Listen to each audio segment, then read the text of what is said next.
Ky është një tërmet politik me magnitudë 9. Valët e tronditjes nuk po përshkojnë vetëm Washingtonin. Ato po godasin Europën me forcë të plotë. Në korridoret e Komisionit të Bashkimit Evropian në Bruksel ka panik aksionesh. Në suitën ekzekutive të mediave kryesore ka një heshtje vdekjeprurse. Shampanja u ka ngecur në fyt. Ata e din mirë se festa ka mbaruar, por le të shohim atje ku toka po digjet, në Austri. Në vjen dhjetëra mijëra njerëz po marshojnë. Ata nuk janë aktivistë të paguar. Ata nuk janë protestues të krahut të majt. Ata janë popull, baballar që nuk dinë më se si do të paguajnë faturat, nëna që kanë frikë për të ardhmen e fëmijëve të tyre, punëtor, pensionist, të rinj. Të gjithë janë të bashkuar nga një zemërim. Zemërimi ndaj një klase politike që ka humbur çdo kontakt me realitetin. Partia Popullore Austriake, Partia Socialdemokrate dhe Neos, humbësit e zgjedhjeve, po bashkojnë forcat, po krijojnë një pushtet kartel. Qëllimi i tyre i vetëm është të parandalojnë fitoren e Partisë së Lirisë për të bllokuar fituesin e zgjedhjeve. Herbert Kickl duhet të mbetet jashtë dhe ata e quajnë këtë demokraci, ndërsa populli e quan tradhti. 82% e austriakëve janë të pakënaqur me këtë lloj politike. Vetëm një pakicë e vogël ende mbështet këtë kurs politik. Ky nuk është një mandat për të qeverisur. Ky është një pushtim kundër vullnetit të votuesve. Një elitë që përçmon popullin, sepse votoi gabim sipas tyre. Por Herbert Kickl nuk po luan ndonjë lojë të pistë. Ai po qëndron i vendosur, por refuzon kompromiset e dobëta. Nuk po bën asnjë marrëveshje për pozicione, asnjë tradhti ndaj parimeve të tij. Ndërsa të tjerët në Europë dorëzohen dhe e lënë sistemin të zbus, Kickl po mban qëndrimin e tij. Ai nuk mund të jetë asgjë, dhe kjo është pikërisht ajo që e bën të rrezikshëm për ata që janë në pushtet. Ka pothuajse 40% mbështetje në sondazhe, por kjo nuk është vetëm një shifër. Kjo është një deklaratë lufte. Sinjali është i qartë. Koha për justifikime të kota ka mbaruar. Nëse Donald Trump than kënetën në Amerikë, atëherë diga do të shpërthejë në Vjenë për të gjithë Europën më pas. Mbrojtësit e veprimeve kundër vullnetit të popullit po shemben dhe pas kësaj vjen llogaridhënia. Por bomba e vërtet, ajo që po bën elitat në Evropë të bien djerës të ftohta, nuk po vjen nga Vjena, por nga përtej Atlantikut. Ndërsa media kryesore ju shpërqendron me anekdota banale.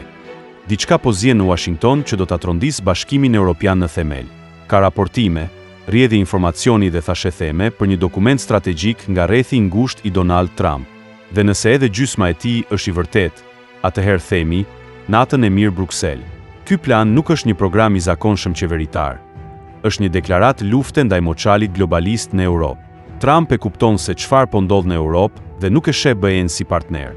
Sipas tij, BE-ja është një përbindësh burokratik, një pengesë, një konkurrent ekonomik që lufton me mjete të padrejta dhe shtyp qytetarët e vet. Qëllimi i Trump supozohet të jetë i përcaktuar qartë. Ai dëshiron të shkëpusë kombe specifik nga kthetrat vdekjeprurse të Komisionit të Brukselit. 4 vende janë qendra e kësaj përpjekjeje. 4 vende do të formojnë bërthamën e shpërndarjes: Hungaria, Polonia, Italia dhe Austria. Dokumenti flet shumë. Nuk ka më të bëjë me miqësinë transatlantike, me burokratët pa fytyrë, ka të bëjë me mbështetjen e partive dhe lëvizjeve që duan sovranite. Trump dëshiron partner, jo vasal. Ai dëshiron kombe që mbrojnë kufit e tyre, që ruajnë kulturën e tyre dhe ndalojnë çmendurinë e ideologjisë woke. Kjo është një llogaritje politike në formën e saj më të pastër. Trump e di që nëse këto 4 vende formojnë një boshtë, atëherë fuqia e krerëve të BE-s do të thyhet. Por çfarë po ndodh në Gjermani? Le ta shohim pak këtë komedi tragjike. Merz dhe SD po luajnë gjoja opozitën, por ata janë pjesë e problemit. Merz praktikisht po kërkon vëmendjen e të tjerëve. Dëshiron të luajë përsëri rolin me një këmbë këtej dhe një andej si shejtan transatlant. Por Washingtoni sheh gjithçka. Trump nuk ka nevojë për një Merz që thot një gjë sot dhe një gjë tjetër nesër. Plani për Gjermaninë është më radikal. Gjermania nuk supozohet domosdoshmërisht të largohet nga BE-ja. Jo, Gjermania supozohet të ndryshojë nga brenda. Duhet një qeveri që më në fund thot, jo. Jo miliardave të shpenzuara për luftëra të huaja, jo deindustrializimit në emër të ndryshimeve klimatike, jo diktaturës dhe komisionerëve të pasgjedhur. Paniku mes partive të establishmentit është i shqueshëm. Në Vjenë, Neos dhe të gjelbrit po bërtasin me histeri, po hedhin balt, sepse u kanë mbaruar argumentet dhe po tundin kartën e Putinit si kartë të fundit. Po mbajnë në dorë edhe kartën naziste. Është gjithmonë i njëjti skenari mërzitshëm. Pretendojnë se FPO është një mjet i Rusisë ose i Trump. Është kjo një përpjekje e fundit e dëshpëruar për të ruajtur kontrollin e narrativës. Por njerëzit nuk po dëgjojnë më. Janë bërë imun ndaj kësaj propagande. Shohin inflacionin në ark, shohin dhunën në rrugë, shohin prishjen e shkollave dhe spitaleve. Ndaj dhe sloganet kundër të djathtës nuk janë më efektive. E vërteta është zbuluar. Sistemi i vjetër ka frikë se mos humbet kontrollin. Nëse Austria bie, nëse Kikel bëhet kancelar, ose të paktën merr një rol kyç, atëherë ky do të jetë guri i parë i dominos që do të bjerë. Kështu Austria nuk do të jetë më izoluar. Ajo do të qëndrojë krah për krah me Orban në Hungari, me Meloni në Itali, edhe nëse kësaj i duhet të luajë në pozicion sigurie, si dhe krah forcave konservatore në Poloni. Dhe ç'është më e rëndësishmja, pas tyre ata kanë fuqinë më të fortë ushtarake dhe ekonomike në botë në udhëheqjen e Donald Trump. Kjo është një lëvizje e fortë kundër qeverisë qendrore në Bruksel. Nga jashtë Trump po shtyn, nga brenda janë partitë patriotike që po ushtrojnë presion. Projekti Europian i elitave, ky projekt i kufive të hapur, bashkimit të borxhit dhe censurës, është në prag të kolapsit. Trump ka njoftuar gjithashtu një rishikim të plotë të financimit të NATO-s. Nuk ka më mbrojtje falas. Mesazhi është disi brutal, por i sinqert, vendet që duan të jenë sovrane, duhet të paguajnë. Ata që duan të mbrojnë kufit e tyre, duhet të marrin përgjegjësi. FPO dhe aleatët e saj në Europë e kuptojnë këtë. Ata e dinë se liria nuk vjen falas. Largimi nga dekatat e BE-s, ose të paktën përmbysja rrënjësore e pushtetit të Unionit, nuk është qëllim në vetvete, është vetëm mbrojtje. Bëhet fjalë për të siguruar që paratë e taksapaguesve të mbeten në vendin e tyre. Por çështja është se putrat duhet të vendosen përsëri në parlamentin austriak, jo në dhomat e fshehta të Brukselit. Partitë e konstilacionit po dridhen sepse e dinë që koha e tyre po mbaron. Jo vetëm kaq, janë ato që e kanë çuar Europën në prag të katastrofës. Donald Trump po siguron municione. Kikel dhe aleatët e tij po sigurojnë vota. Kjo është lënda e maktheve politike për të majtën dhe të gjelbrit. Për popullsinë punëtore, për klasën e mesme, për të gjithë ata që ende kanë logjik të shëndosh, kjo është një shkëndijë shprese.